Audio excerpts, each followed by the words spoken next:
Hi, today I'm going to show you how to make the worst deck in Heavenstrike Rivals. Believe it or not, this deck only needs 4 units. Your first unit and your Vanguard is going to be either the Kenwick Alchemist or the Kenwick Apothecary. Which one you use doesn't matter and their level doesn't matter. The only thing that matters is that their unit skill is rank 3. It doesn't work with 2 or 4 or 5 or 1. The only rank that works with this strategy is rank 3. You can get the Kenwick Apothecary from summoning them using cores from random drives. It doesn't really matter which one, but it's completely random and it's heavily reliant on luck. Your second unit is going to be Yang Fang Lai Den.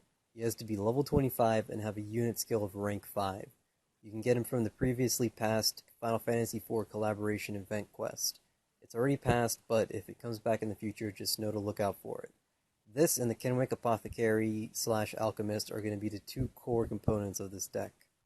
The last 2 units in this deck are going to be any 2 scouts of your choice. The only requirements are that they have to only use 2 mana to summon them, they have to have a minimum of 4 health, and a minimum of 2 attack. There's a lot of scouts that you can use for these last 2 units. You can use anything from the 1-star Trinity Scout to some of the 4, 5-starred, even 6-starred scouts that you can get throughout the game as long as they have the right stats and they don't hurt themselves, such as the Faceless Assailant. Your deck should look a little something like this. Very simple, and you don't need anything else. Now, you're probably wondering, how does this deck even work? This deck follows 3 precise strategies. The first strategy is the 2-turn KO, the second strategy is the 3-turn KO, and the third strategy is the 4-turn KO. If you know what a Scout Rush deck is, then this isn't anything new. Alright, here's how the 2-turn KO works. On your first turn, you're going to summon Yang Fang whatever. You're going to put him in the best lane based on the map you're playing on. On this map, it's really neutral, so it doesn't particularly matter which lane I put him in, but I'm going to summon him, and then I'm going to use my Captain Skill Shield to protect him and keep him alive. Now, the reason Yang Fang is so important to this strategy is because of his unit skill. His unit skill makes it so that he can't drop below 4 HP as a result of combat. Now, this doesn't account for captain skills and other unit skills, but for the most part, he's not going to be dropping below 4 HP for the sake of the first turn, which is going to be really important when we play our Apothecary. Once your opponent's turn is over, and assuming they haven't disabled Yang Fang, you're going to summon your Kenwick Apothecary and use his unit skill to power up your Yang Fang. This is why Yang Fang is the best for this, because he needs to have a minimum of 4 HP. Once you power up your Yang Fang, move him into an empty lane, and have him directly attack your opponent for 10 damage, and you will win the match.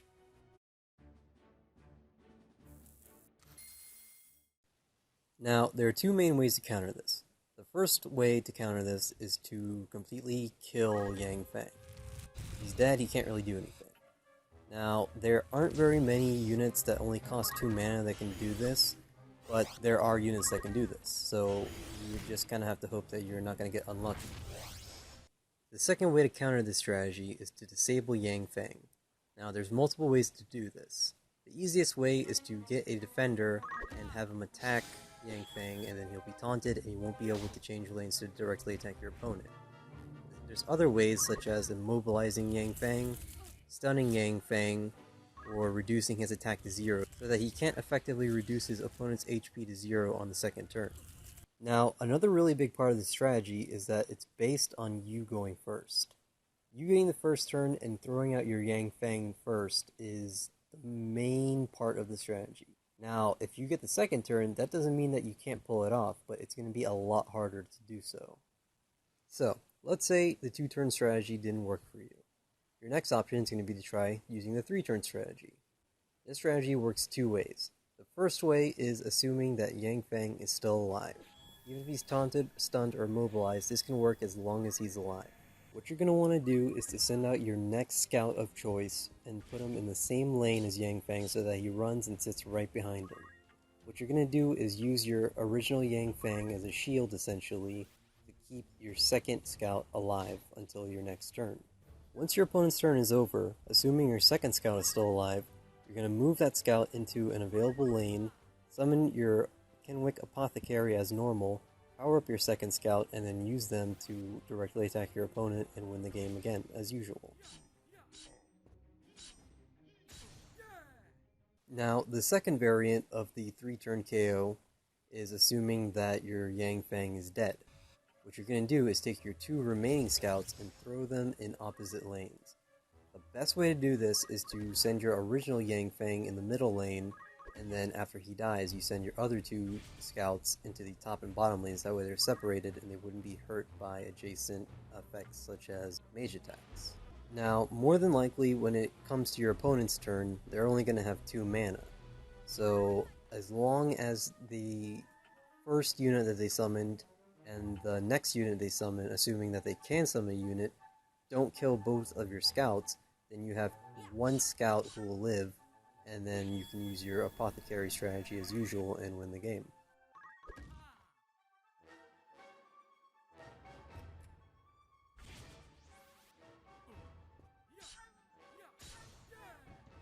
Lastly, we'll be looking at the 4-turn strategy. Now, this strategy, most likely you won't be able to use it because you're either going to win before you can use it, or you're going to lose before you can use it. So this is extremely situational. As you can see in this clip, both of my Yang Fangs are pinned down and I can't really win the game right now with either one of them. So, for the sake of using the most of my mana and having all of my resources out there, I use my last scout. Now, this scout can't win in this turn either, but she's going to be out there and ready for the next turn.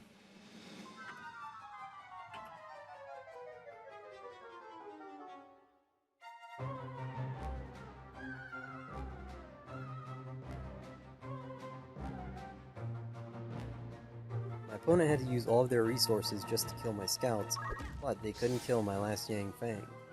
Now, this is the Hail Mary. If this doesn't work, I'm going to completely lose this match. However, I do have a clear opening, and I use Apothecary to power up my last Yang Fang and get the winning attack. Now, the 3-turn and the 4-turn strategies both have the same counterplay.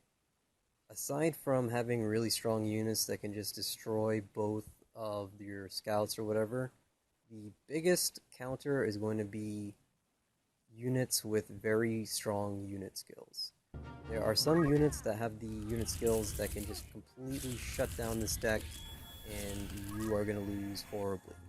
Basically, any unit that can lower multiple units' attack, stun multiple units, immobilize multiple units, or do anything that impairs multiple units and completely shut down this phase of the strategy. And there's really no coming back from there. What you have to keep in mind is that this is a very high risk, high reward kind of deck. You can't play this deck very safely, you just have to go completely all out in order to win, and if one thing gets in your way, most likely you're gonna lose.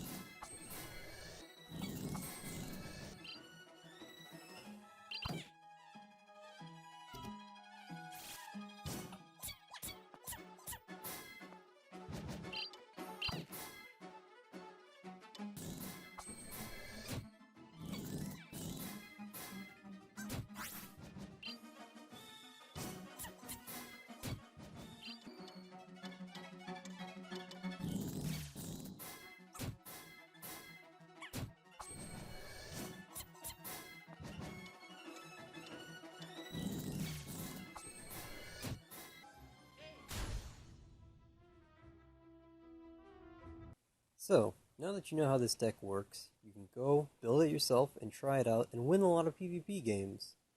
Except, don't do that at all. There's a reason this is called the worst deck. The reason for that is because this deck is stupid, it's unimaginative, it doesn't create any kind of competitive gameplay or fun counterplay or anything. It's not fun to play, it's not fun to play against, and it kind of just ruins the quality of PvP in this game. These kinds of decks are cancerous, and really, I mean, the only real reason to even use this kind of a deck is for the sake of getting the achievement, the 500 PvP wins. But really, at that point, if you have to just spam this terrible, terrible deck over and over and over for 500 times, I mean, really, is there even a point? Don't play this deck. What's wrong with you? This deck is not fun to play against. Look at it. Does this look fun to you? If you've learned one thing from this video, it should be that these kind of decks are not that good. It's easy to lose with them, it's easy to counter them, they're extremely stupid, they're completely reliant on RNG and pure luck, basically. You have to go first, you have to hope that your opponent doesn't have any good counter cards or anything. You pretty much you're just wasting everybody else's time.